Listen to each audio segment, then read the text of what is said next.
what's good? Y'all didn't expect this. Nobody did. I didn't even tell the fellas about this. Told one person. One person. This is actually a dedication, live, should I say, for somebody, for a group of people. So, just letting y'all know, whatever goes down today is going up on YouTube this weekend. Yo, right now, the way I'm feeling right now, I feel like Fluid back in like 02, 03, had a couple artists from Jersey or whatever come through. I was living in Germany or Texas, one or the other, I don't remember. And they had this freestyle, no rehearsal, and that's basically what you're gonna get out of me. I ain't rehearsing nothing. So I'm gonna fade the music a little bit. So basically, what this live is about, April 6th, today's date, rewind back 18 years, which this date commemorates 18 years ago, we lost Wendy 25. That was a call sign of a Chinook in Afghanistan. Aircraft 100 hit a sandstorm, and basically that was it. I don't want to get emotional on social media, so I'm gonna leave that alone. Today's the 18th anniversary. I usually am f***ed up this day every year afterwards.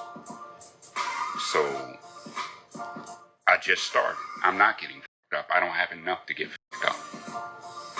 If I wanted to get f***ed up, I choose the 1884 Uncle Nearest, or the 1856 Uncle Nearest 100 proof, 93 proof on the 1884 one. Then I f***ed up. But it ain't that type of atmosphere or environment that I'm trying to put together. Basically, there is a lot of animosity, a lot of divide, a lot of separation within this country. Folks, this shit needs to stop. I've been in 2 wars, 9.5 years of active duty, 25 years of service altogether. The rest of it was in the reserves, because I wanted to see my kids grow up, not just from pictures and phone calls. I'm going to turn this down. I don't know if it's loud enough or too loud. I'm going to just let this ride the whole time. I don't give a f***. Actually, no, I'm not. Y'all need to hear me. So, April 6, 2005. Man, a lot of things happened that year. It was my first time in Afghanistan. It's the year I met Anon.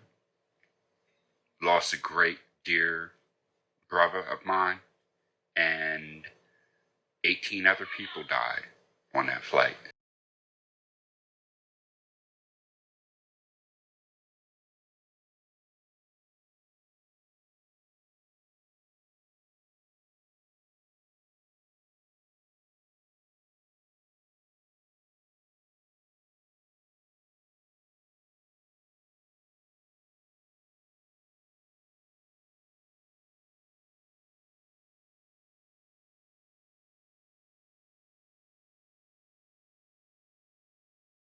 I witnessed my first real earthquake. That thing in Pakistan we felt. I was in Bagram. We felt that. I don't know what it was for us. I felt that. There's so much that we take for granted as Americans, as people, and as in humans in general. Life is short. There's there's too much in this world to focus on hate. And that's what Beyond Reverb is about. It comes from a place of love. It comes from a growth aspect in putting together multicultural and diverse situations into one element and environment. And putting that together allows us for understanding, and it takes away from the separation. I don't know what to say anymore as far as what I'm seeing, what I'm hearing in the world. There's got to be something better. Is there is the hate? Where's the hate coming from? Really? Let's dive into that. Where's the hate coming from? Is it self-hatred? Deflecting that self-hatred onto someone else? What the hell is going on? There's just too much hate.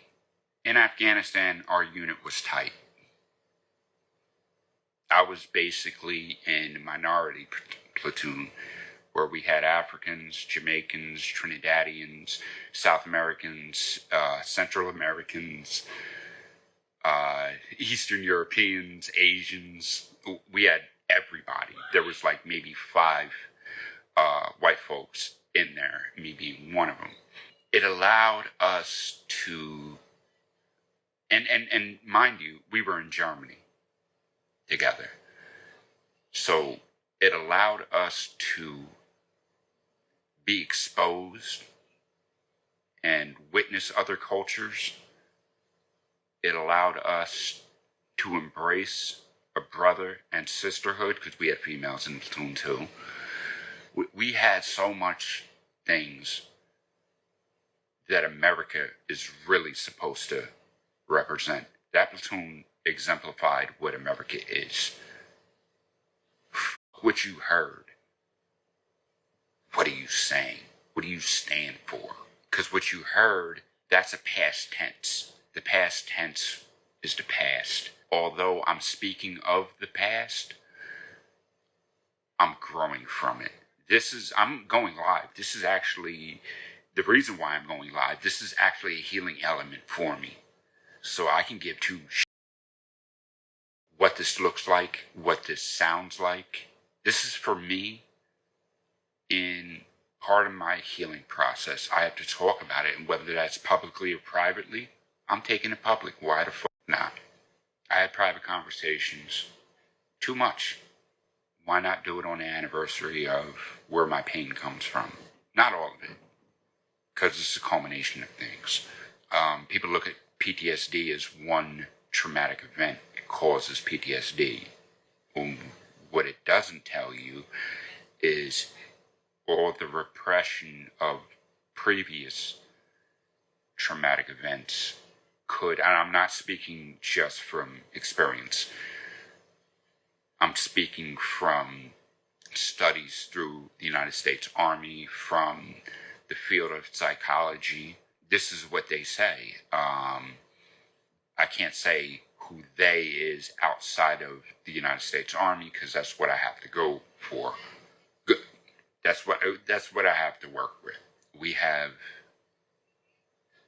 a lot of great brothers and sisters in the military that didn't make it home. We had a live a while back about 50 rappers of all time, and it's supposed to be a celebration, and it ends up being a fucking debate. That's what it is. And it adds division, separation for the art itself. So I'm not going to sit here and wallow in my sorrows. I'm celebrating. I'm celebrating Clint Prather, David Ayala, Charles Sanders, Michael Spivey, Pendleton Sykes. That was the crew members of Windy 25. There was 18 soldiers, airmen, and Marines that lost their lives with them. Not 18 more, there was 18 altogether, including the crew. I'm at the point where, I'm at the point in my life right now where it's time to celebrate. Tears may come, the anger may come and go, but it doesn't erase what happened. It doesn't. Legacy. What is legacy? Legacy, to me, is what you can pass down through generations. Although there were some people on that flight older than me, there was also some people younger than me, and some of those folks lost had kids. That's the legacy. It's through the children. It's through the inspiration of what they did within their lives. It's through the aspirations on what they wanted to do that they didn't have a chance to do. What's going on? I can't read that. My eyes is blurry right now. Fella Cots 83. What's good? I'm not gonna lie. For those of you that come on, you're more than welcome to send an invite and jump on this panel. Like I said before, this is part of my healing process of what this day of April 6th means to me. People deal with things in different ways, in different avenues, and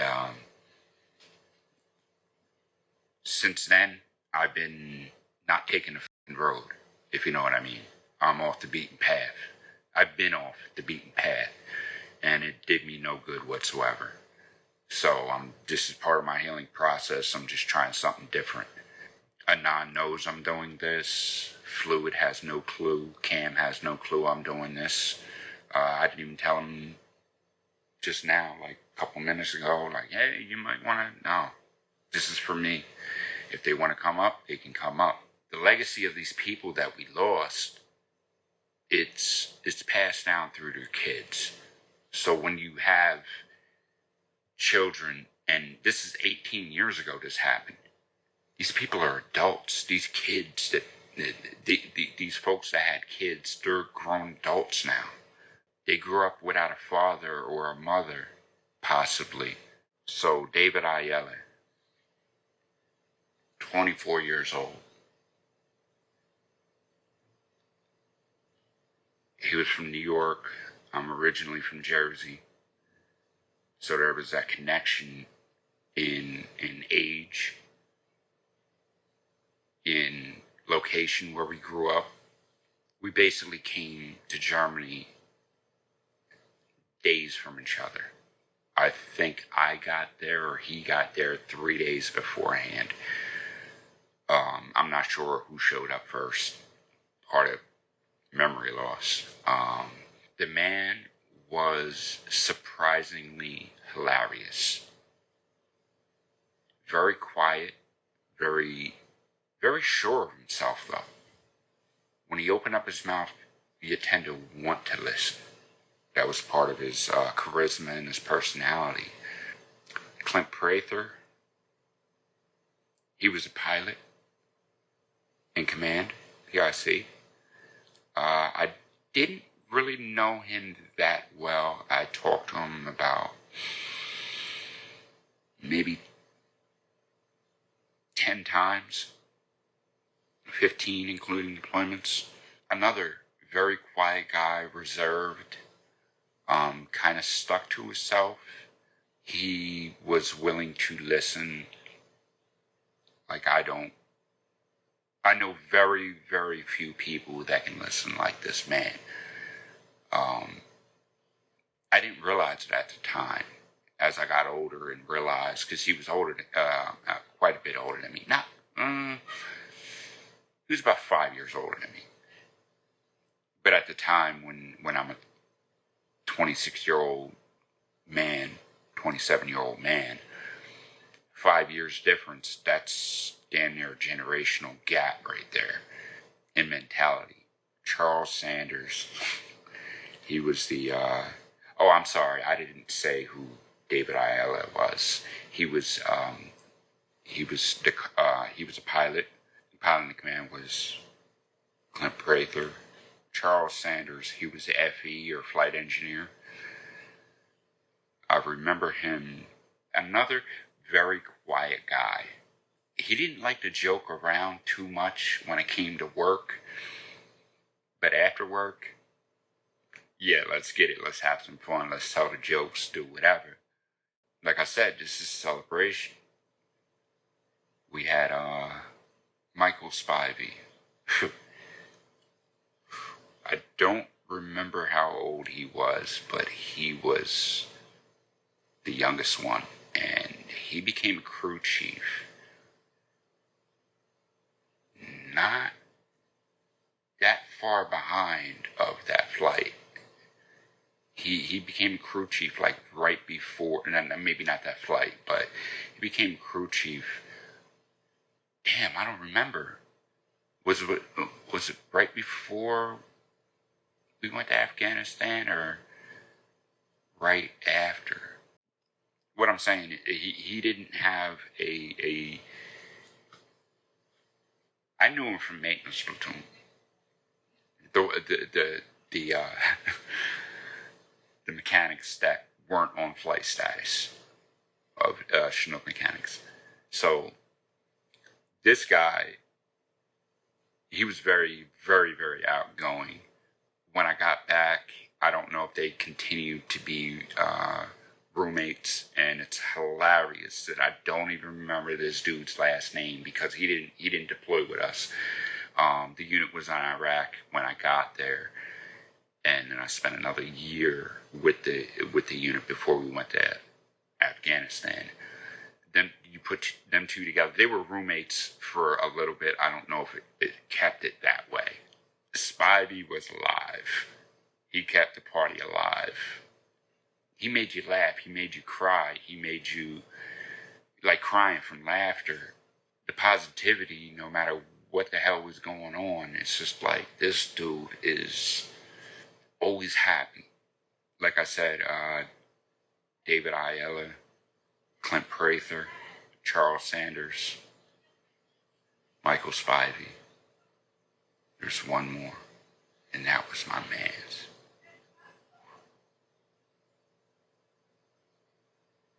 David Ayala.